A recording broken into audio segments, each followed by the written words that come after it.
말씀 창세기 7장은 우리가 잘 아는 대로 하나님께서 인간을 창조하신 이후에 눈동자같이 지켜주시고 사랑으로 안보하시며 모든 우주를 온전히 보존케 하시던 중에 인간의 죄악이 극에 달아서 더 이상 참을 수가 없고 더 이상 기다릴 수가 없고 더 이상 인내할 수 없어서 이제는 홍수로 한번 심판을 해야 되겠다고 하는 결심을 하시는 장면, 그리고 그 결심이 실천되는 장면이 오늘 본문 창세기 7장 이하에 기록되고 있습니다. 이제 방주문이 열리고 하나님의 명하심을 따라 노아와 그의 가족들이 방주에 들어갈 시간이 되었습니다. 노아의 가족들은 오랜 시간 동안 높은 산에 방주를 지어놓고 두려운 마음으로 하루하루를 보내다가 이제 때가 이름에 그 방주로 들어가기 시작합니다. 그런데 하나님께서는 노아의 가족뿐만 아니라 오늘 본문의 7장 2절에 보니까 너는 모든 정결한 짐승은 암수 7씩 부정한 것은 암수 2씩을 네개로 취하여 다 방주로 드리라고 말씀을 하시고 있습니다. 저는 이 말씀을 묵상하면서 한 가지 퀘스천이 있었습니다. 죄악이 관영한 인간 세상을 심판하시기 위해서 방주를 만들어 놓고 이제 하나님의 명령에 순종한 자들만 방주로 들어오라고 명령하고 계시는데 왜 하나님께서는 정결한 짐승만 가지고 들어오라고 그러면 되는데 거기에 부정한 짐승까지도 같이 들어오도록 허락하고 있는가? 궁금한 거예요. 제가 만일 하나님의 입장이라면 부정한 짐승, 부정한 사람은 싹 심판해버리고 아예 들어오지도 못하게 하고 의롭고 정결하고 마지막에 하나님 말씀에 끝까지 순종하려고 몸부림치는 그 소수만을 선별해서 정결한 자와 정결한 짐승만을 선별해서 들어오게 하고 부정한 자나 부정한 짐승이 들어오려고 하면 딱 문을 막고 당신 들어올 자격이 없어. 그랬을 것 같아요. 오늘날 교회가 구원의 방주라고 합니다. 만약에 하나님께서 구원의 방주인 교회로 초청되어 들어오는 자들을 정결한 자만 선별해서 들어오게 하고 부정한 자는 못 들어오게 한다면 제가 1번 타자로 아웃될 사람이에요. 근데 하나님께서는 심판을 하시겠다고 방주를 만들어 놓고 이제 40주야를 이 땅에 홍수를 내서 모든 인류를 싹 마르게 죽이고 심판하려고 하시는 그 결심, 단호한 결심, 결의에 찬 모습으로 심판하시겠다고 이제 마지막으로 방주의 문을 여는 그 순간에 왜 부정한 짐승도 들어오라고 했을까? 거기 비밀이 있어요. 우리는 이해할 수 없어요. 근데 하나님은 거기에 비밀을 가지시고 우리에게 교훈하시기를 원해요. 그 비밀을 통해서 오늘 우리가 교훈받기 원합니다. 그 교훈을 통해서 우리의 삶이 변화되기를 축원합니다. 오늘 이 말씀을 통해서 내가 정결한 자로 드려지는 놀라운 역사가 있기를 소원합니다. 오늘 이 말씀 속에 나타나고 있는 내용, 정결과 부정의 공존. 그 비밀의 첫 번째는 하나님의 은혜의 포용성을 우리에게 교훈하고 있습니다. 하나님의 은혜의 포용성. 저는 기독교를 기독교되게 하는 가장 본질적인 메시지는 은혜라고 생각합니다. 이 은혜라고 하는 말은 무슨 말입니까? 받을 자격이 없는 사람들에게 베풀어 주시는, 거저 주시는 호의를 은혜라고 하는 것입니다. 받을 자격이 있는 자가 받는 것은 은혜가 아니에요. 자격이 없는 자가 자격이 있는 자처럼 받는 것, 그게 은혜예요. 하나님은 마지막 순간까지 은혜의 통로로 우리를 초청하고 계시는 겁니다. 마지막 순간에 심판할 때 정말 저 미운 사람, 저 시기하고 질투하는 사람, 저 가시가 덮친 사람, 그냥 딱 끊어가지고 심판하고 싶은 그 마지막 그 순간에도 하나님께서는 은혜의 통로를 열어주십니다. 닫아주시는 거예요. 저와 우리 성도님들이 이 자리에 와서 앉아있는 게 내 의미가 있어서 온 게 아니에요. 하나님의 은혜의 통로가 있었기 때문에 그 은혜로 지금 이 자리에 나와서 하나님을 예배하는 줄로 믿습니다. 은혜의 포용성을 우리에게 교훈해요. 근데 오늘 본문의 1절을 보세요.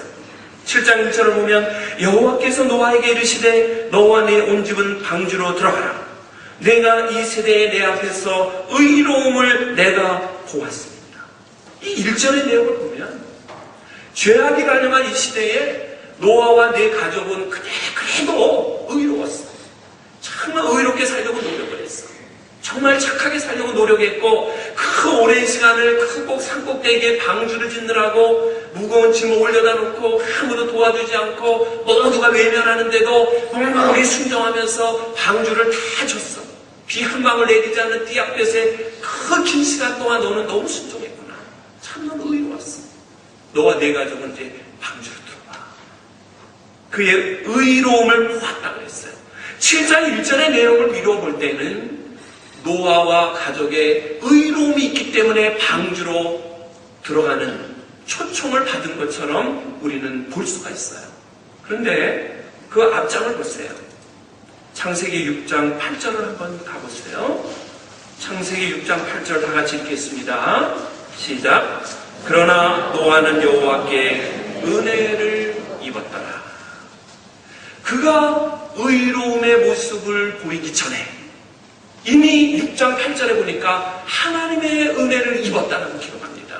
하나님의 은혜를 입은 노아, 그의 가족들은 그 은혜 안에서 하나님의 말씀에 순종하기 시작했던 거예요. 하나님의 은혜 안에 거하는 자는 하나님의 말씀에 순종하는 줄로 믿습니다. 온전히 순종하지는 못하지만은 순종하려고 노력을 하고 순종하려고 몸부림치고 순종해보겠다는 결단을 매일 하면서 하나님 앞에 나가려는 그 헌신이 있는 거예요. 그 은혜를 입은 자가 하나님이 보실 때는 의롭게 보이는 거예요. 그에게 허물이 없는 게 아니에요. 그에게 죄악된 모습이 없는 게 아니에요. 그러나 은혜를 입고 정말 은혜 안에 살려고 노력하는 그 모습 속에 의로움을 하나님은 보시는 거예요. 그래서 그에게 기회를 주시는 거예요. 가끔 교회 생활을 하다 보면 마음에 드는 분도 있지만 마음에 좀 껄끄러운 분도 있어요. 특별히 또 목회를 하시는 분이나 지도자들 입장에서 보면은 이런 분은 많이 있으면 좋겠고 저런 분은 적당한 시간에 좀 나갔으면 좋겠는데 이제 이런 마음을 갖는 분도 없지 않아 있어요. 근데 이상하게 가시 같은 사람은 죽어도 안 나갑니다. 끝까지 찌르고 있지 절대로 안 나가요. 순한 양 같은 사람들이 상처 입고 나가지 한번 뿔나서 찔르는 분들은 끝까지 있습니다. 이게 아주 미치는 거예요. 알아서 나가면 얼마나 좋아요. 안 나가요. 찔릴 때는 다 찌르고 갈 때까지 간 다음에 나가더라도 나가지 절대로 안 나가. 변화가 안 돼요. 아무리 기도해도 변화가 안 일어나요. 그런 것을 느껴요. 왜 교회 안에 이런 가시들, 이런 뿔, 왜 존재하게 할까? 하나님의 뜻이 있어요. 하나님의 은혜로 받아주신 거예요. 나도 그 사람보다 별로 잘난 거 없어요. 내가 손가락질하는 그분보다 내가 더 좋은 점수를 얻을 게 하나님 앞에 없어요. 내가 그분에게 2마디 핀잔 주는 순간에 그분은 나에게 10마디 핀잔을 줘요. 나의 허물이 많기 때문에. 그럼에도 불구하고 공존하게 하는 하나님의 뜻은 뭘까요? 은혜 안에 거하는 자기 때문에. 은혜 안에 살아야 되기 때문에. 그럼에도 불구하고 하나님의 은혜 안에 거해야 되기 때문에 저들을 품고 살라고 그들이 존재케 하시는 거예요. 여러분, 방주 안에 정결한 짐승과 부정한 짐승이 같이 들어가는 것은 하나님의 은혜예요. 하나님께서는 심판 가운데서도 항상 은혜의 통로를 열어놓으십니다. 심판 중에도 하나님 말씀을 순종하는 자를 끝까지 기다리시고 그들을 인도하시는 거예요. 방주로 들어오라는 주님의 초청에 부정한 사람이 갔다면 다 들어갈 수 있었을 거예요. 근데 노아의 가족 8명에는 들어오는 사람이 없었어요. 사람들은 귀가 있기 때문에 증거되어지는 말을 듣고 거기에 따라오면 되잖아요. 안 들어오는 거는 자기의 자유의지예요. 그러나 짐승들은 귀가 없어서 들을 수 없잖아요. 귀는 있어도 사람의 말을 못 듣잖아요. 그러니까 하나님께서는 짐승들을 정한 짐승과 부정한 짐승을 구분해서 노아에게 방주로 들이라고 명령하셨어요. 그리고 노아는 거기에 순종을 했다 그랬어요. 구약시대나 예수님이 공생의 사역을 하시던 신약시대에 보면은 부정한 사람을 어떤 사람으로 이렇게 평가를 하고 구분을 했나요?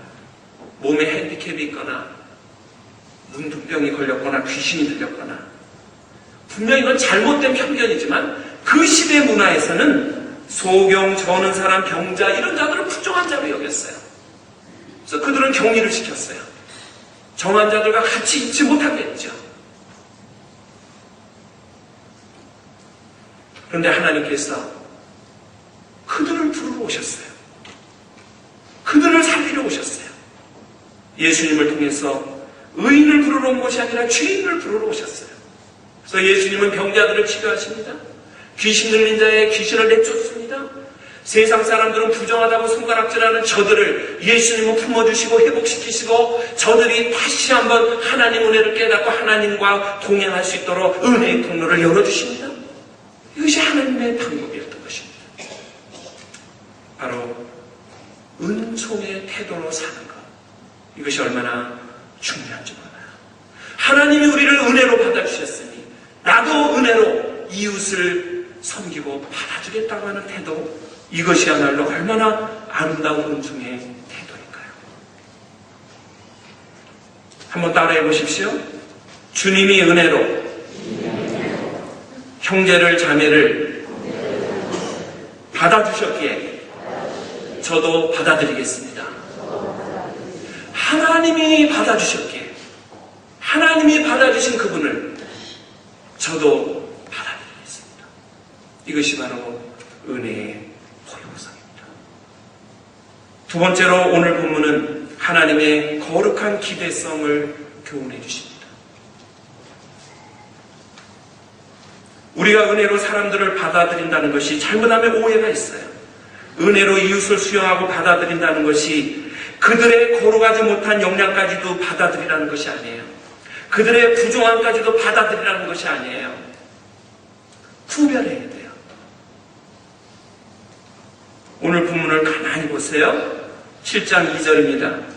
너는 모든 정결한 짐승은 암수 7씩, 부정한 것은 암수 2씩을 내게로 취하여, 공중의 새도 암수 7씩을 취하여 그 씨를 온 지면에 유적케 하라.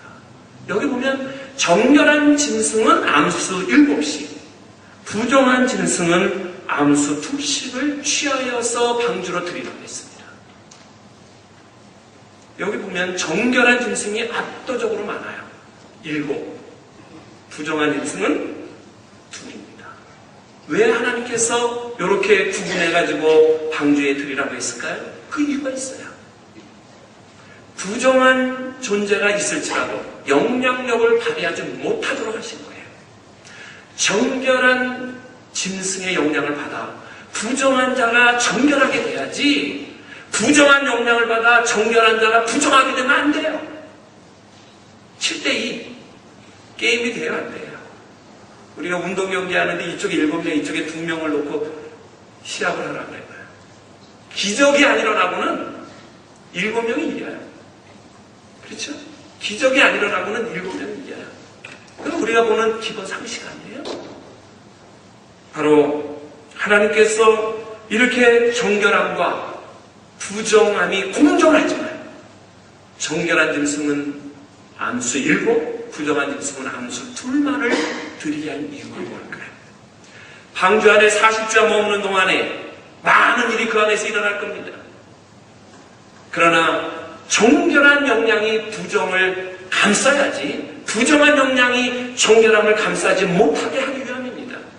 아마도 40주의 홍수가 끝난 어느 날 봤을 때 부정한 짐승까지도 정결하게 됐을 가능성이 많아요. 왜?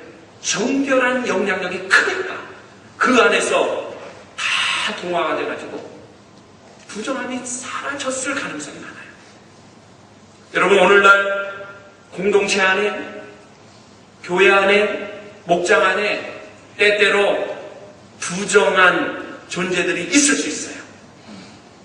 그러나 중요한 것은 정결함의 무리들이 그들을 포용하고 그들의 부정함이 정결함으로 변화되도록 기도하고 그들을 섬기고 인내하면서 그들을 품어줄 때 하나님이 원하시는 거룩한 기대하신 정함으로 변화되어 하나님 앞에 영광을 돌리는 그 거룩한 기대하신 속에 우리가 응답하는 삶을 살아가게 될 줄로 믿습니다. 어느 곳에나 부정은 있기 마련이에요.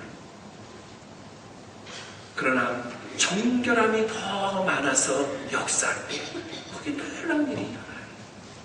근데 중요한 사실은 그러한 소수보다 기도하고 헌신하고 정결함으로 무장하는 다수가 있다는 사실입니다. 그 다수의 영적인 힘과 기도와 헌신이 소수의 부정함과 완악한 자들을 품을 수 있는 거룩한 기대를 하나님이 하고 계십니다. 공동체 안에, 하나님의 백성들 무리 안에 하나님을 사모하고 하나님 앞에 온전히 헌신하고 변화하기를 원하는 정결함의 무리들이 늘어나고 그러한 이들의 기도 소리와 찬송 소리가 끊이지 않을 때 부정함의 모습들이 사라질 줄로 믿습니다. 하나님의 교회가 거룩함에 달하도록 우리의 헌신이 필요하신 것입니다. 베드로전서 1장 16절에 보니까 베드로를 통해서 하나님이 이렇게 말합니다. 내가 거룩하니 너희도 거룩할지어다. 거룩함에 이르도록 기대하시는 하나님의 모습을 봅니다. 세 번째로 부정과 정함의 공존의 비밀. 그것은 하나님을 경배하는 것의 중요성을 교훈합니다. 하나님을 경배하는 중요성을 교훈합니다. 방주 안에 부정한 것보다 정결한 것들을 더 많이 존재케 한 또 다른 이유가 있습니다. 그것은 바로 정결한 짐승으로 제물을 삼아서 하나님 앞에 온전한 제사를 드리기 위함이었습니다. 창세기 8장으로 한번 가보시기 바랍니다. 창세기 8장의 20절입니다. 창세기 8장 20절 다 같이 읽어보겠습니다. 시작. 노아가 여호와를 위하여 단을 쌓고 모든 정결한 짐승 중에서와 모든 정결한 새 중에서 취하여 번제로 단에 드렸더니. 아멘. 40주야의 홍수가 끝난 뒤에 그 방주가 아라랏산에 머무릅니다. 완전히 묻이 이제 드러나고 있는 그 시점에 노아가 밖으로 나와서 첫 번째로 행하는 일이 뭐예요? 단을 쌓았어요. 단을 쌓았다는 것은 예배 드렸단 말이에요. 단을 쌓았을 때 모든 정결한 짐승 중에서와 모든 정결한 새 중에서 취하여 번제로 단에 드렸다 그랬어요. 정결한 짐승을 많이 방주로 들어오게 한 이유는 뭡니까?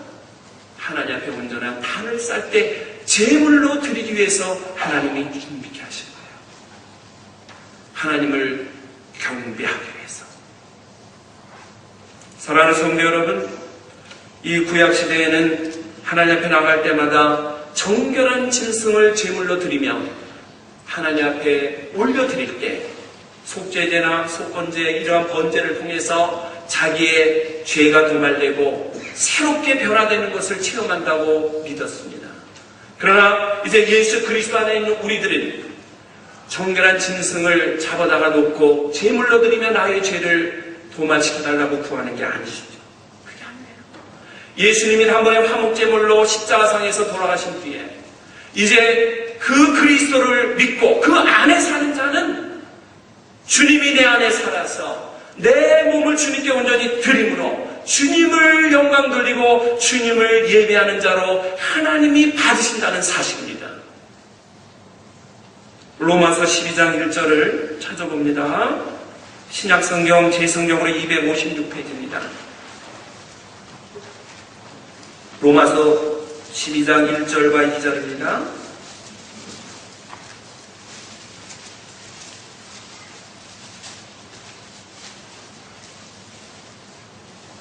함께 읽어보겠습니다. 그러므로 형제들아, 내가 하나님의 모든 자비하심으로 너희를 권하노니 너희 몸을 하나님이 기뻐하시는 거룩한 산제사로 드리라. 이는 너희에 드릴 영적 예배니라. 너희는 이 세대를 본받지 말고 오직 마음을 새롭게 함으로 변화를 받아 하나님의 선하시고 기뻐하시고 온전하신 뜻이 무엇인지 분별하도록 하라. 아멘. 너희 몸을 하나님이 기뻐하시는 거룩한 산제사로 드리라. 이것이 너희가 드리는 영적 예배라고 말씀합니다. 노아가 정결한 짐승들을 구분해가지고 단을 쌀 때마다 제물로 드리며 하나님 앞에 가까이 나가고 하나님의 은혜를 구했다면 이 시간 이 자리에 함께 하신 우리의 모습은 어떻습니까? 내 몸을 정결케 하여 내 몸을 하나님께 거룩한 제물로 드림으로 하나님을 예배하고 하나님의 영광에 참여하는 은총이 넘쳐야 될 줄로 믿습니다. 나의 몸이 제물로 드려져야 돼요. 내 몸이 주님 앞에 드려지는데 뭐가 아까워요? 어떤 분은 물질로 하나님께 드림으로 하나님을 경배에 다했다고 믿는 분이 있어요. 어떤 분은 시간을 내서 열심히 봉사를 했기 때문에 내가 하나님 앞에 헌신했다고 확신하는 분이 있어요. 어떤 분은 자기가 달란트가 있어요. 가르치는 은사, 노래하는 은사, 악기를 연주하는 은사, 각양의 은사를 가지고 열심히 찬양하고 헌신했기 때문에 이것으로 하나님을 기쁘게 하고 경배했다라고 생각하는 분들도 있습니다. 근데 중요한 것은 마음이, 그 몸이 드려지지 않았다면 의미가 없어요. 너희 몸을 거룩한 제사로 하나님께 드리라. 이것이 너희가 드리는 영적 예배라고 말씀해요. 여기 우리의 영적인 예배의 중요성이 있어요. 이 예배는 그냥 덜렁덜렁 와서 앉았다 가는 게 예배가 아니에요. 정결한 짐승을 준비해서 단에 올릴 동안 얼마나 준비하는 시간이 많은지 몰라요. 오늘은 단에 어떤 짐승을 올려야 되나? 이제 이 정결한 짐승 하나가 선택이 됐으니 이 짐승을 올려야지. 그 짐승을 잘 가꾸고 닦아줍니다. 흠 없이 만들어 놓습니다. 그 준비하는 시간이 몇 날이 걸려요. 그리고 마지막에 제물로 드리기 위해서 제단으로 가져가요. 준비된 모습으로 드리는 제물이 뭐예요? 정결한 짐승이 제물로 드려지는 거예요. 우리가 하나님 앞에 준비된 모습으로 예배하고 준비된 자로 나와 내 몸을 드리고 있는가? 한 번 나 자신을 돌아봐요. 정결한 짐승을 단에 드렸다는 것은 준비된 자의 모습으로 하나님께 예배하는 것을 드리라는 것입니다. 우리의 일주일의 삶이 온전히 하나님 앞에 드리는 예배의 모습이 되도록 훈련을 하고 반복을 하고 복된 이날에 정함으로 오셔서 주님을 예배할 때 우리 주님은 우리 예배를 받으시고 한없는 은혜를 부어주실 줄로 믿습니다. 우리 안에 정결함이 넘쳐서 부정함을 전부 포용하고 은혜의 강물로 넘치게 할 줄로 믿습니다. 그 하나님 은혜 안에 사는 우리들이 특권을 가지고 주님의 은총을 내가 누린 만큼 증거하는 삶을 사는 주인공이 되는 줄로 믿습니다. 바로 그 은혜의 통로 안에서 하나님의 거룩한 기대가 있습니다. 그 안에 내 몸이 드려지는 온전한 영적인 제물이 될 것을 우리 주님은 원하시고 기다리고 계십니다. 여기 정함과 부정함이 공존하는 이유, 그 비밀이 있는 것이에요. 우리가 돌아오는 금요일날 여선교회 헌신 예배를 드리게 됩니다. 지금부터 준비해야 돼요. 지금부터.